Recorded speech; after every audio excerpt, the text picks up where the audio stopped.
রাত তখন প্রায় 11টা।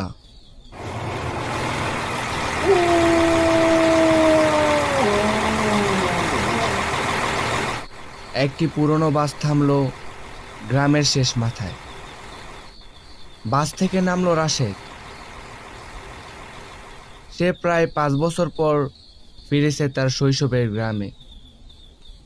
চারপাশটা গুটগুটে অন্ধকার ছিল, কোথাও কোনো আলো নেই। রাশেদ মোবাইল বের করে দেখে তার ফোনেও চার্জ শেষ। সে চিনতে পারতেছে না একটাও রাস্তা। 5 বছরে যেন সবকিছু বদলে গেছে। পরিচিত কিছুই আর চোখে পড়ছে না। রাশেদ হাঁটতে থাকে।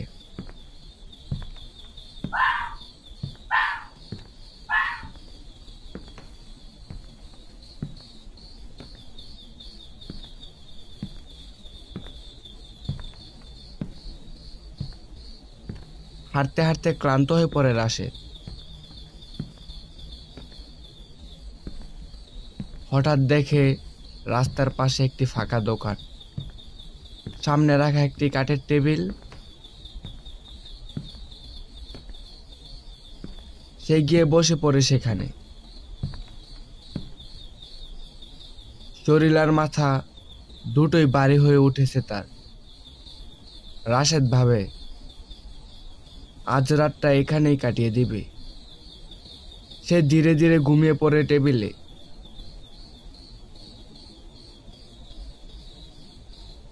কিছুক্ষণ পর অন্ধকারে ভেসে এলো এক কণ্ঠ। কেউ একজন ডাকছে, হ্যাঁ ভাই। রাশেদের ঘুম ভাঙে।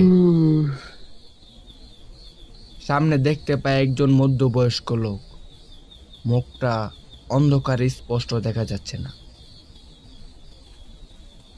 লোকটি বলে, এখানে থাকা ঠিক না।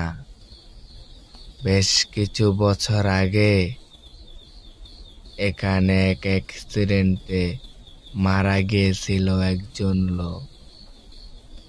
তারপর থেকে তার আত্মা এখানেই ঘোরাফেরা করে। চলুন আমার সাথে, আমার বাসা সামনেই, ওখানে আপনি নিরাপদ। রাশেদ লোকটির কথা শুনে দুশ্চিন্তায় পড়ে যায় এবং ভয় পেতে থাকে। কিছুক্ষণ ভাবার পর